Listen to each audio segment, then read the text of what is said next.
Hey everyone, Mike here. Welcome back to another Helm to Tower video. Sorry for the lack of uploads lately, just between some personal life schedule changes. You know, it's the time of the year, seasonal sickness. There was a holiday here in the US last week. Just been busy, so I just did not have time to sit down and make some videos. But hopefully I can get back now to a more, semi-regular schedule. We'll see. You know, it's still kind of the holiday season here, but I still have some plans for some videos. As you see here, I'm back in Wayfinder. I'm gonna do my due diligence and finish off this build series. But hey, I'm sure there's some folks who've already moved on from the game potentially. But hey, I know those Xbox players. I'm sure you might be jumping into the game soon.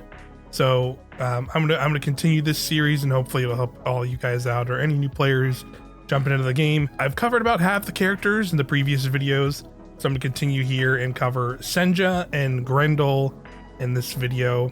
These are your War Master characters, kind of adjacent to Wingrave in that they are very tanky, and so I kind of played into those roles for both these characters. Senja, I went way into kind of weapon power and some other ability powering things, because she's like can just be a really heavy hitter and can be in the fray a lot, and I think she's pretty fun. And Grendel, I went for this kind of break build because he is, if you played other like action RPGs, especially like Diablo and stuff, and know like berserker classes and games, like that's this game's take on a berserker class is Grendel. He has the spin to win and everything, and I wanted to build into break power because I think it's actually pretty fun on him, because you can stun bosses very easily and take down bosses pretty quick with the setup I have, which is a lot of fun. Again, like previous videos, the builds I have here for these characters aren't even like kind of fully maxed. You can see I have some higher level accessories. I've been starting to awaken weapons and things like that, but you can see they're not even fully awakened. But even so, I can fully handle mythic hunts and mythic boss fights and stuff like that in the game. But let's get into the build. First, I'm going to show off Senja, and then I'll go into Grendel. Okay, for Senja, I wanted to build high into ability power and high into survivability. So you can see I went pretty high with the weapon power. I'm at 11k. Health is pretty high as well. Some decent defenses and stuff like that. And the big thing with that is because of how Senja's abilities work. The main one I went to is Gain Favor. As you can see, she sort of does this enemy taunt. And when she taunts, she's building this meter, which once I get into combat, you'll see she has a meter down below that she charges up. And as that gets higher, you can see here this crowd favorite. You can see holding the input of either the Gladiator Pummel ability or the Gain Favor taunt. We'll call Senja to Showboat. That charges that meter. She takes reduced damage during this point, and also as the higher it gets, you can see it increases her weapon and ability power as the higher the meter goes up. Another thing about that is also she gets healed while that is being active. So depending on how many hits you take, she gets health back while she is in that period, so she can stay in the fray longer. So that's like a big aspect of how you kind of want to play Senja, is you kind of want to go into a fray, start charging up that Gain Favor, take hits so you can proc that healing, and then just wail on your enemies as you're building up that meter and doing things like that. And so you can proc that both, like I said, with Gladiator Pummel, so you can see in the kind of the video there briefly. You can kind of do quick punches, but you can also hold it and charge, and then during that charge, if enemies hit you, that's what will also, you'll take reduced damage and you'll start to get healed. I think with her, I didn't go too much into her other abilities because I mainly just wanted, as you can see here, when I do the ultimate here, she gets just like a big burst of ability power and weapon power. Also, I can now from here I'll go into my talents, because I built in that a little bit, so I can also play just a little bit support if I do play with folks. So that way, not only am I giving myself a bunch of ability power and ultimate power when I use that, but I'm also giving it to allies as well with this fortifying aura and that. So, just thought that was a nice thing. But you can see, otherwise I went over here in Vengeance and I grabbed this weapon abilities charge faster, because I use Windmother's Fang as my weapon. I would argue it's probably one of the best weapons in the game. Definitely one of the best two-handed swords in the game by far with its ability. So having that, being able to use that way more often, frequently with that is pretty nice. And then also here with Grim Devotion, you can see it just gives me a flat 20% to my weapon power based on my max health. So that's why I went again high in max health, to make sure I had that going on, to have high health and also even higher weapon power thanks to that. For the perks, the affinity perks, I kind of just did building into that crowd and showboating stuff because I was already doing that. So you can see like it reduces incoming break damage for this first perk, and then the decay rate gets reduced. That means it just stays up longer. You have a higher charge of your showboating. And then once I do that, I'm going to go into this. So you can see it doubles the amount of ability power gained from the meter. That's what I plan to go on. So that's just like a bunch of free ability power, which is pretty nice. So then, I also did this, which increases reduces even more damage taken while you're showboating. And then also this also buffs it while you're doing that as well. So while you're showboating and sort of charging and taunting, you're also gaining even more weapon power. So I can just hit like a truck with this setup for sure. Lastly, I have these accessories. I went with, I believe it's I can't even say that, but it's the Acolyte set. I'll just say that, that's fine. But you get the idea. The first two, you're going to get the Pristine Fortune, Spoon of Pristine Fortune, and Circlet of Desire. You're going to need to run Lost Zones with a single Greed Imbuement on. They have a chance to drop from any Lost Zone in the game, so you can just run any one. And then just hope that, and just kind of do stuff in the Lost Zone, open chests, beat enemies, do whatever, the events and things like that. And they have those two accessories have a chance to drop from that stuff.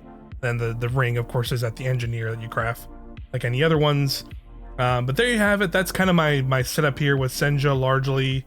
Armor set, people in some comments have asked about this stuff and why I choose what I do, but ultimately it kind of goes in that core philosophy that I think I covered in a previous video of just like, what am I kind of building towards? Since I'm building into weapon power and high health, I just look for things that kind of buff that stuff the best way possible, right? So you can see I can go into some of these other ones, and this actually does give me more than that, so I might actually move to this. That's great.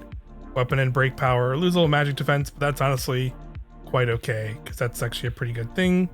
So, just keep that general sense in mind, right? Of just when you're doing this stuff and you have a build concept in mind through your abilities or your talents and things you want to build into with your character, just complement the stats with your echoes as you find them, and like accessories to get the accessory bonus, that and the armor set as well. So just to cover that there, because I had folks in I think a previous video in the comments asking like, hey, where do you get armor? Or how do you choose the armor sets? If you want to find the armor sets themselves, there's a lot of different armor pieces in this game, so I'm probably not going to cover that properly. Oh, that was an interesting bug there for a second. But yeah, there's a Wayfinder Wiki that I'll link below. I've linked in some of the previous videos as well. That's pretty much the most up-to-date wiki I've found for this game. If you get that, then you can go ahead and go to that link. And then I'm getting distracted because this bug where I'm making Senja run like this for a brief second is very entertaining. But you can use that wiki link in the link below to find the different armor pieces and accessories and stuff like that. But now let's I'm gonna go into some actual combat here and show off what you can do with this setup. All right, so I jumped into the Beastmaster Mythic Hunt version. So I'm gonna show, I think this is a good boss because he spawns in some extra enemies you can fight. So I think this will be a good way to show off what you can do with the kind of Senja setup I have here. So with Beastmaster, so once he comes in, I'll go ahead and taunt. As you can see, I'm already getting meleeed while I'm doing it. When he does that melee attack, I can showboat, and then I'm now getting all that healing. To proc that healing again, you just want to do those charge moves that proc the showboating. So that's your kind of this gladiator punch. You can see I'm holding the charge for the punch, and then there's also the taunt itself.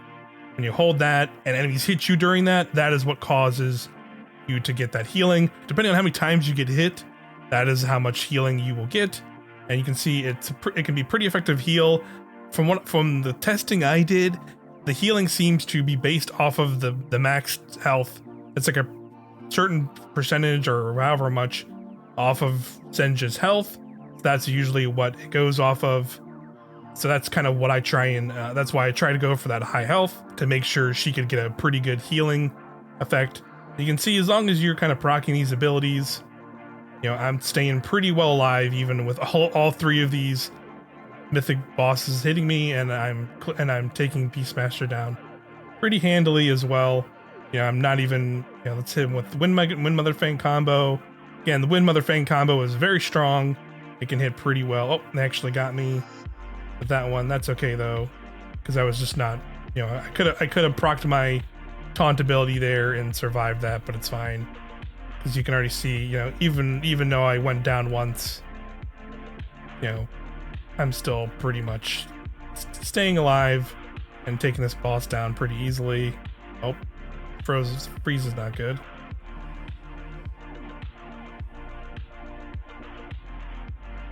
But there you go. Even though I wasn't playing my best there in that fight, you know, I still came out relatively unscathed, thanks to like just the general setup of, you know, you can just proc those charges. You know, you can see I can charge my punch.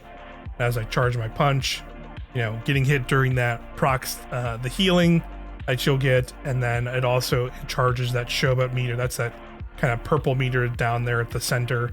And the higher that is, the higher my ability power is. You might be able to see it actually if you go into stats.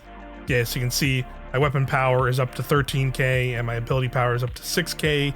So that ability power will go up even more as well once I get that final affinity perk as well. So you can see pretty strong setup with Senja here that I'm enjoying, and it can be tweaked and tuned and perfected even more. But even so, it is already very strong and taking on mythic hunts no problem. But there you go. Let's move on to the other character I'm going to cover in this video, and that is Grendel. All right, so let's continue on with Grendel here. I really built into break power because I think it can be pretty fun as I've been messing around with it with Grendel. To, you know, you can just quickly, you know, hit some heavy-handed attacks. I have this big axe with Grendel, of course. I think it is the Eclipse two-handed axe, which I really like on Grendel here, because I can break enemies pretty quickly with it, and then, you know, dish out some pretty good damage while they're kind of stunned and broken. And Grendel has some ways to build into that, and also, you know, building into that allows him to heal himself a little bit as well, which I know he can have. He can be pretty tricky because he is kind of this berserker class, and he's always going to be kind of in the face of enemies with the two-handed axe and be taking a lot of hits. So keeping him alive can be a little tricky, but with this setup, it's not too bad. So ultimately, for his abilities, I built into this Mighty Leap because it's pretty good for just, you know, jump. You can see just jumping into combat, and, you know, it has pretty good break damage as well. On top of that, you can see I've maxed it out, so it increases that break power even further and gives me a second charge. So similar to Laura, sometimes I can use this as like a mobility tool because I have an extra one, or I can just use it multiple times in combat to like get around more freely. And then the Tremor, I didn't upgrade too much because it's already pretty strong as it is. So you can see I just took this where basically I use it and get a little bit of this Tremor resource, or this, sorry, Whirlwind resource, which comes from different abilities, because this one works differently. It's not like it has a cooldown, but it's based on the meter, and depending on abilities and how you use it, you can do that. So I maxed this out completely. As you can see at level 3, when you break an enemy and then use this on an enemy, you get heals for that, and the heal is based off of, this heals 2% of your max HP, which doesn't sound like a lot, but, you know, if you have a decent amount of HP, it's enough to keep Grendel up and going. So it works pretty well. I definitely think I'll build a little bit more into this. Maybe try some other things, because I have this talent tree here. I know there is a talent, Rallying Cry, which also heals for using abilities and stuff. So I think that could be effective on Grendel potentially because of how some of his ability loops work and stuff like that. So I might mess with that as well and see how that goes. But for now, again, I just kind of wanted to focus more on break power and weapon power for just kind of heavy hitting and kind of stunning bosses and enemies, which I think is also a pretty fun setup on them. So, you know, I went with the movable, of course, because, you know, it keeps them from being interrupted. And also another thing with Grendel, which I guess I can get to in affinity perks, but one of his affinities gives him healing when he is broken over time, healing over time once his resilience meter goes down. So this also helps with that. So you can keep getting healed even though you're broken, and you won't get stunned and staggered at the same time. You know, this I have as well. So, you know, I'm going to be in enemies' faces a lot, so I'm getting hit a lot. This kind of dishes damage back to them depending on physical defense. So I kind of built into that a little bit as well to give a little bit of extra damage through that. And then Unstoppable is, you know, using weapon ability, which I'm using pretty often with the Eclipse. It's like a big spinning axe. It gives you increased heat of battle. So you can get more stacks of that, which I think increases some of your weapon and ability power and things like that. And then, yeah, affinities, like I said, I built into this side, this focus side, because this second perk here generates 1% of health while guard broken. So you're just getting a free heal when Grendel gets guard broken, which can happen somewhat often, and it's okay to happen. So you can see I didn't go super high with my resilience there. You can see in the stats. So when that happens, I'm still just getting healed, and it doesn't really affect me as badly. I'm not in as bad of a spot when I'm guard broken compared to being on like most other characters. And you can see while I'm in Blood Rage, which is one of Grendel's passives, I should go over that. Basically, I think when an enemy is guard broken, he goes into a Blood Rage, which increases his like damage output, and it increases his movement speed, I believe, as well. So that also now increases his ability power. So that's pretty good. And you can see while in Blood Rage, I have additional break power damage, and also gain a stack of anger, which also increases my general outgoing damage on top of the base Blood Rage that does that. So we can just go here real passive, make sure to go over that. So yeah, Blood Rage, when enemy guard is broken, he gains increased damage and movement speed, and he takes less break damage as well. So that's also pretty useful.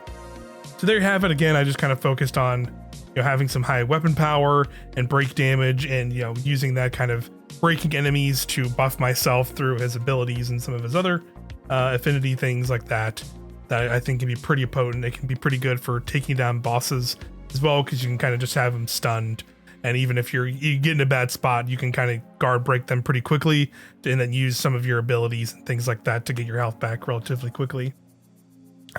Yeah, that's kind of largely my setup with Grendel. Oh, right, my accessories. Here are the Mawson Aurelian set. That gives me, you can see, additional break power and physical defense and max health. Again, building on all those things I talked about. And then the Tenet of Devotion, Lost Devotion, come from using, I believe it is a Flora imbuement. You have to use them in the specific lost zones, the Aurelian ones, which those are Codex Halls, Undercroft, and the Repository of Knowledge. So you do have to run any of those three with a Flora imbuement on, and those two accessories have a chance to drop. Then you can go craft the Mossy Scarf at the engineer, the vendor in Skylight. And for those, I guess I didn't really explain those, but you might have already figured it out by now if you're looking up builds for this game. But at the engineer, it'll show you like the crafting materials you need to craft those at him. And, you can just find those through him. I won't list all of that stuff off for you. You just find them in game. But yeah, let me jump into another combat kind of showcase for my setup here with Grendel. So I'm in the Mythic Wormwood boss hunt. This boss isn't like the hardest boss in the game by any means, but I thought it was a good showcase of the break damage and break power you can kind of do with Grendel. This can hit pretty hard. I want to look out for this laser because it can hit pretty hard. As you can see, even with that laser hit, I got hit by it. I'm already breaking the boss here. And because I got hit by his laser, I can go ahead and just use this. You can see for every spin hit I'm doing, I'm already getting 100 health back. So I'm pretty much already fully healed. That's pretty good there. I do want to look out for this laser attack this boss does, because it can hit pretty hard in Mythic, but that's okay. Guard meter's back. I can start working on that. You can see I'm just chunking that guard meter, and he's already down again. And then, my guard meter broke, so I got pretty close. But you can see, because my guard meter broke, I'm getting that 40 health back, and also using my spin to get a bunch of health back. We'll use a potion just in case. But I healed back pretty quickly. I'm sure there's probably some better setups I can do for healing wise with this for sure. But it also can just be a factor of like, hey, just don't get hit by that laser. But there you go. Already breaking him again. And even though this guy's a chunky boy, you can see I think I'm minus 300 on this Mythic hunt. I'm doing fairly well because of the setup. I can just break that boss super easily, as long as I'm just kind of timing my abilities. So I'm just gonna kind of keep hitting them. For my abilities in there, use my thing right there. Then I'm just gonna spin to win again. Get a bunch of free healing. Hit all these enemies. Gonna get broken, but that's okay because I'll get some healing and just kind of keep going at it. Can use my ult because why not? some extra damage in there with that. There you go. Let's go ahead and break them. Laser doesn't hit me. Hit him with that, and hit him with some more spinning. I think I'm gonna break him one more time. Hit him with this. Oh yeah, they're healing him, but that's not gonna be enough because I got him anyway. And there you have it. You know, I took it down once. I could have played a little better, but that's fine. As you can still see, pretty effective setup with Grendel here to take on enemies, because you can just break them super fast. And again, you know, I've said this before and emphasized, you know, I'm only 3-star awakening with Grendel, 2-star awakening with Eclipse. So this build will get better because those give pretty big buffs in ability damage and power and things like that, as well as, you know, I could be, and I'm not even maxed out on my affinity perks and things like that either. So this will only get better, really. So that's pretty sweet there. Let's see what I got. I got a Nightshade. That's pretty awesome. But there you have it. Those are kind of my builds for these two characters. I think they're pretty fun, and there are some other versatile things you can do with that. Like I know there's like a setup with Grendel that I know you can do. You can do a lot of healing because he can pop off his abilities a lot. So I might mess around with that, maybe not, but I overall like this setup quite a bit as well. Just can see how quickly I can break bosses and just kind of wail on them and survive a bunch of hits and tank a bunch of stuff. But that was pretty fun. That's gonna do it for this video though on some of the builds. I hope you enjoyed them. If you've been playing Senja or Grendel, feel free to leave comments below with like your thoughts on maybe how you built them out, or if you've been using different weapons and stuff in your setups. Feel free to let me know in the comments below. But I'll have one more Wayfinder setup build for you coming soon, probably in the next couple days. So I'll see you then. Have a good one.